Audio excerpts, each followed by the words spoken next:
Қайырлы күн, құрметті көрермен. Сәлем достар. Эфирде әдеттегідей сіздермен бірге жас ғалым хабары.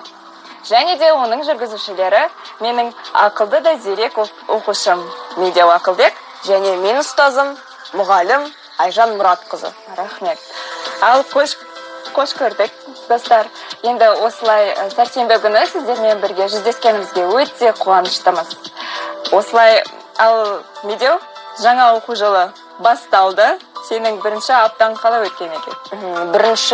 Бірінші апта былай қызық. Бізде балалар да өсіп қалды, мен де өсіп қалыппын.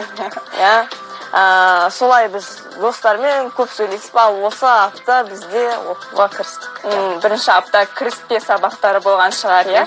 Ал сендерде жаңа сабақтар қосылды ма?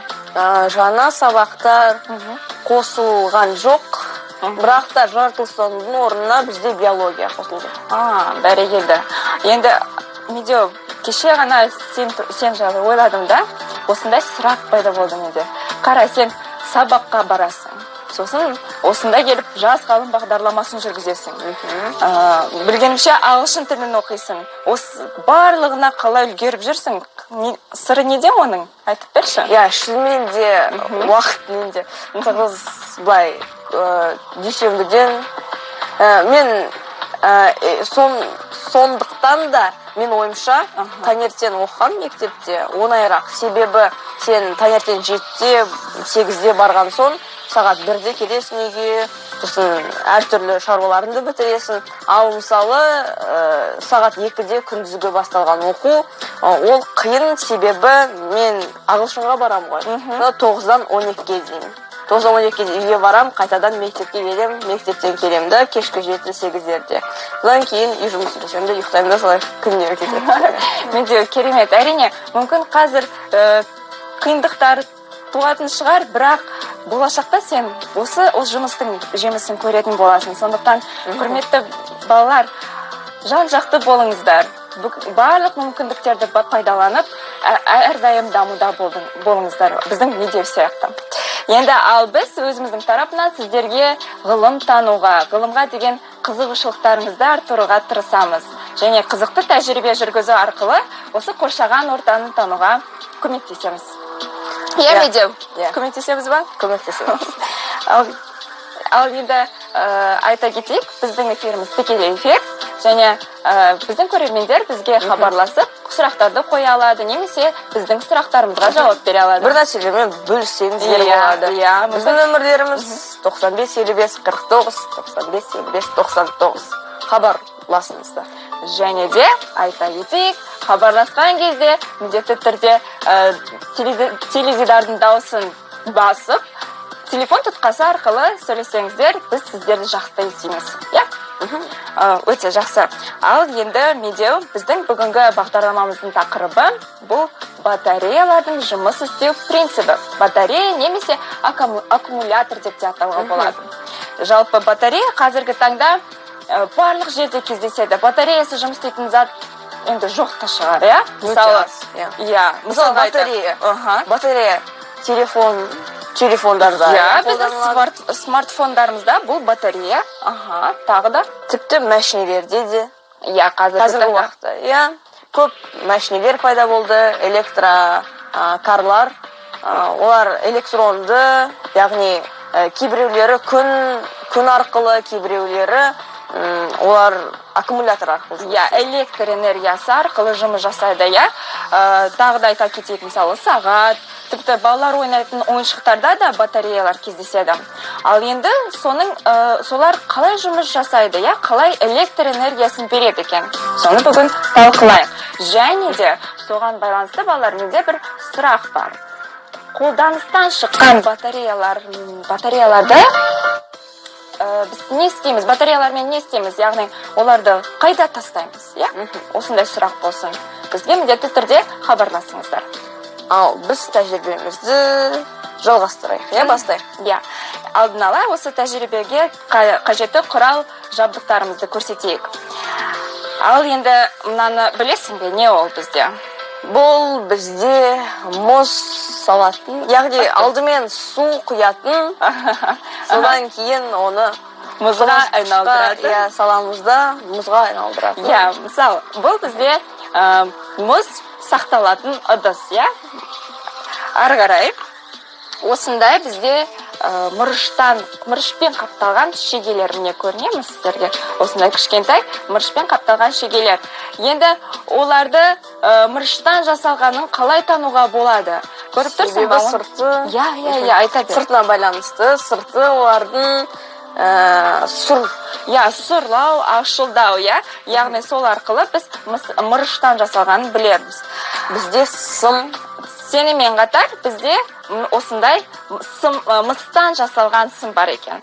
Ал енді ары қарай жалғас айтудың орнына біздің қоңырауымызды қабылдап алайық. Иә, бізге хабарласқан көрерменіміз бар екен. Иә, жақсы. Саламатсыз ба? Алло. Иә, алло, саламатсыз ба? Саламатсыз. Сәлем. Есіміңіз кім? Есімім Нұрали. Нұрали, бәрекелді. Ал Нұрали, сіздің бір сұрағыңыз бар ма? Немесе біздің сұрағымызға жауап бересіз бе? Сұрағым бар. Жаңағы батарейкаларды сіздер айтып кеттіңіздер ғой, батарейкаларды қай жерге тастаймыз деп. Қай жерге тастайды екен? Соны сұрақ қойын деймін. Сіз біздің сұрағымызды қайталап жатырсыз, иә? Жақсы. Ал Нұрали, міндетті түрде біз бағдарламаның соңына дейін біз сол сұраққа жауап береміз, иә? Кішкене біздің көрермендерге уақыт берейік. Мүмкін сол сұраққа жауап бере алатын біреу бар шығар, иә, сондықтан хабарласыңыздар. Ал жалғастырайық, қайталап өтейін. Айттық, иә, мыстан жасалған бізде осындай сым бар. Және де екеуінің қосындысы. Оны қазір көрсетеміз. Алдын ала бізде сонымен қатар мынандай сірке суы, уксус бар. Ал ең бастысы осы электр өрісін көрсететін, электр энергиясын көрсететін осындай жарық диоды көріп тұрсыздар ма? Осындай кішкентай жарық диод. Ол бізде көбінесе ойыншықтарда кездеседі. Және ол электр өрісін өте аз қолданады. Иә, бізге тағы да хабарласқан көрермен бар. Өте жақсы. Тағы да қоңырау қабылдайық. Саламатсыз ба? Алло, саламатсыздар ма? Сәлеметсің бе? Менің атым Шахрияр. Шахрияр. Қаласынан, Қанна қаласынан болам. Керемет. Рахмет мектебінде 5-ші сыныпта оқимын.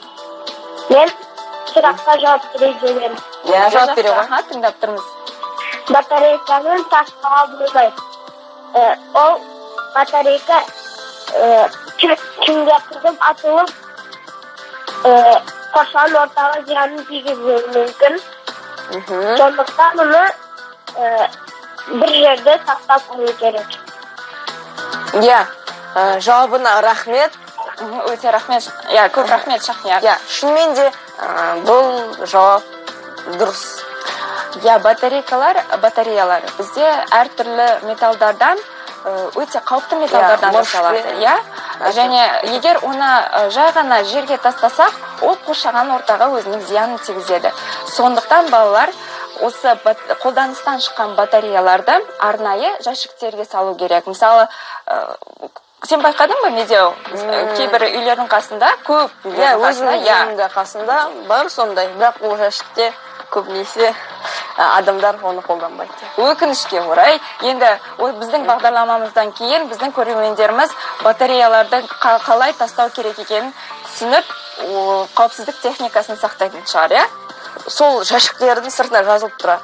Жаңағы металл лақтыруға, батарея лақтыруға жазылды, бірақ ішіне өздерінің сусындарын өкінішке орай, иә. Міндетті түрде, егер металл жазылса, шам жазылса, шамдарды осылай бөлек қып лақтырсаңыз, балалар, онда қоршаған ортаға аса зиян тимейді, иә? Олар қайта өңдеуден өткізіліп, жаңа бір құрылғылар жасалады. Мысалы, батареялар қайта өңдеуден өткізіліп, утилизациядан қайтан батареялар жасалады. Көріп тұрсыздар ма? Осы кезде өте жауапкершілікпен қарау керек осында. Ал енді біздің тәжірибемізді жалғастырайық. Шамды айтып кеттім. Енді сол иә, диод, жарық диоды. Енді сол жарық диодтың жұмысын тексерейік. Яғни ол жұмыс істей ма бізде, жарық бере ме екен? Ол үшін міне мен қарапайым батареяға қосатын боламын. Көрейік. Екеуіне саламыз, плюс мен минус. Иә, біздің қарапайым батареяларымыз. Көріп тұрсыздар ма? Көріне ме? Иә. Жанды. Яғни осы жарық диод жұмыс жасайды, иә? Енді осындай батареяларды қолдан жасап көрейік. Ал ол үшін қазір көреміз. Иә, біріншіден қара енді медеу. Мына мысымын. Ал енді мынау қанша сантиметр болады екен? Бұл шамамен 4-5 сантиметр шығар, иә? Мүмкін, иә, көбірек. Иә, көбірек те 5-тен аса. Ұзындығы 5-тен аса сымды аламыз да. Енді қараңыз, шегені осылай ораймыз. Міне шегені көріп тұрсың ба? Міне осылай ораймыз. Бұлай. Орадық. Және бізде енді мырыш пен мыс қосылған осындай бір шегелі сым. Иә, осындай бір құрылғы пайда болды, иә? Көріп тұрсың ба? Және біз оны кішкене бүктік. Енді біз алдын ала осындай шегелерді дайындап қойдық. Енді бұл шегелер армиясы. Иә, бұл шегелерді енді жаңағы мұзға салатын ыдысқа орналастырайық. Енді мына 6 ұяшықты қолданайық. Жақсы ма? Мына 6 ұяшықты. Енді қара, мен біреуін салдым. Осында бір белгілі бір реттілікті сақтау керек. Қара медеу, егер бір ұяшықта сымның ұшы жатса, онда оған бізге шегені қою керек. Иә, шеге жақпен сала ғой.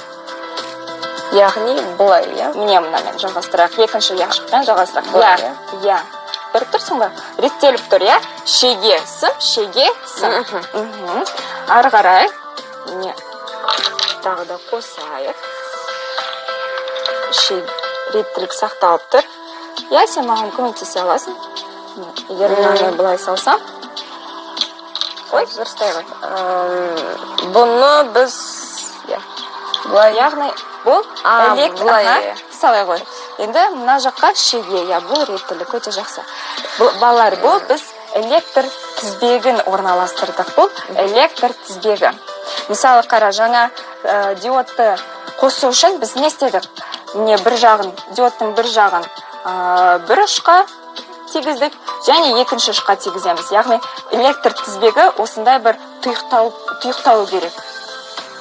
Көріп тұрсың ба? Иә, бір-бірімен жалғасу керек. Сонда ғана бізде электр құрылғы жұмыс жасайды. Ал енді көрейік. Енді бізде сірке суын оны құямыз. Жаңағы біз қолданған ұяшықтарға сірке суын құямыз. Ұмытып кеттім медеу. Қауіпсіздік ережесі. Міндетті түрде қауіпсіздік ережесін сақтау керек. Сірке суының иісі өте жаман, өте қауіпті болмайды. Сондықтан балалар алдын ала осы маскаларды киеміз бетімізге. Ал енді иісін сезбейміз деп үміттенемін. Енді қосайық. Сірке суын қосайық. Әр ұяшыққа қосамыз. Толтырамыз оларды. Мұнда сақ болыңыздар. Үлкендердің көмегін сұраңыздар. Қолдарына тиіп кетпесін. Себебі шынымен де өте қышқыл. Ал енді медеу көрейік біздің батареямыз жұмыс жасай ма екен. Енді біздің диодымыз қанша екен? Иісі өте қатты екен. Көріп тұрсың ба? Үлкенірек көрсетсе. Иә, студияның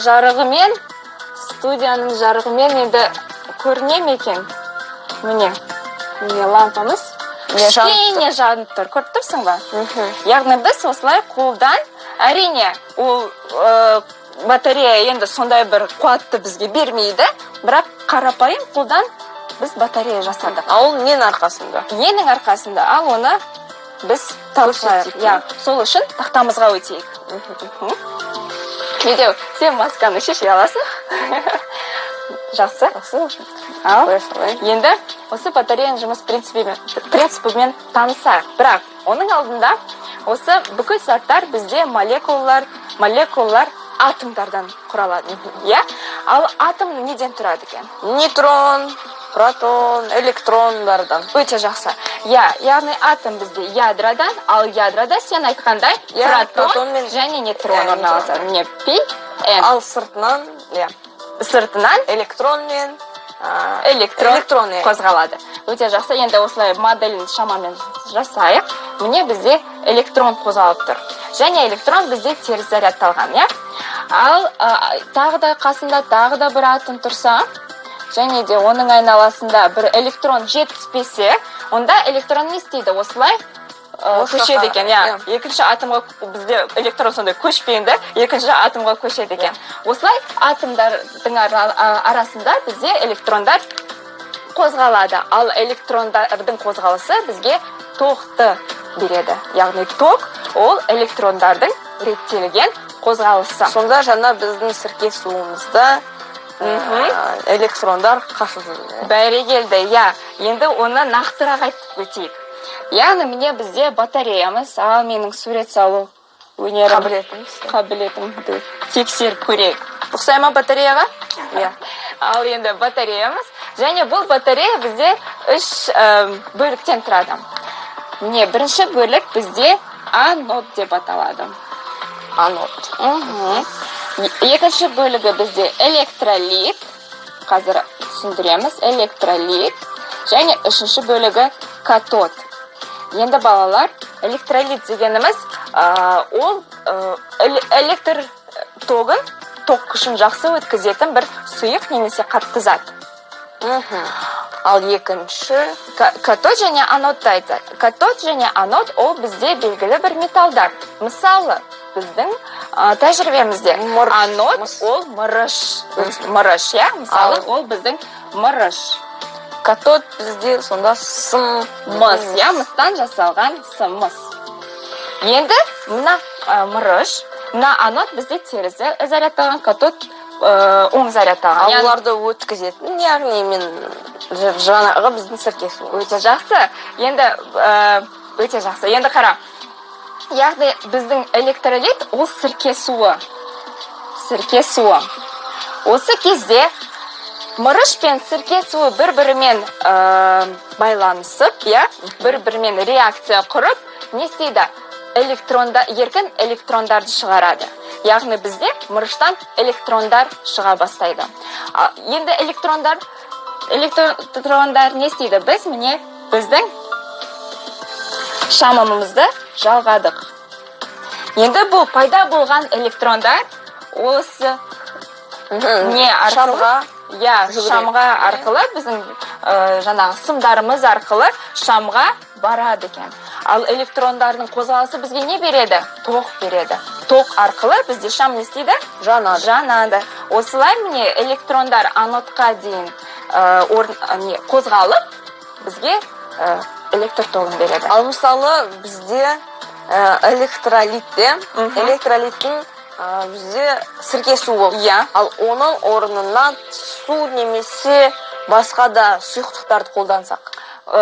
Сұрағыңа көптен көп рахмет.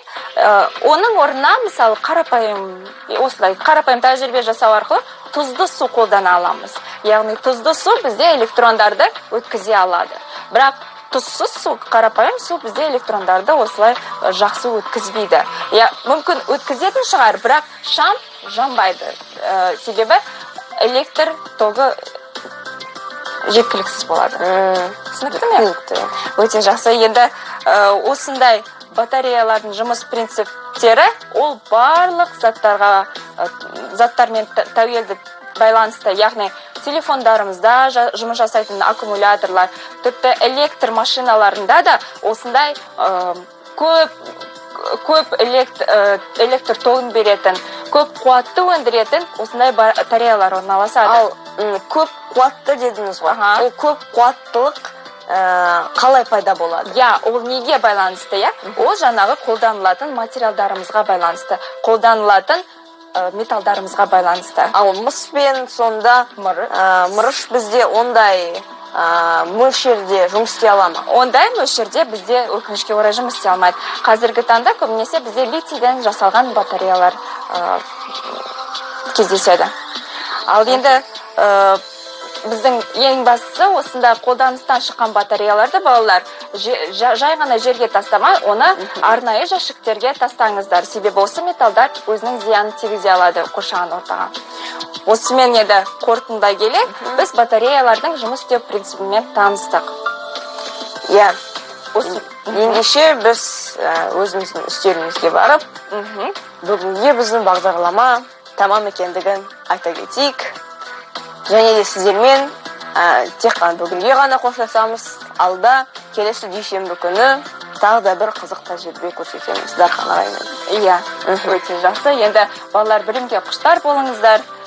Иә, келесі кездескенше қош сау болыңдар.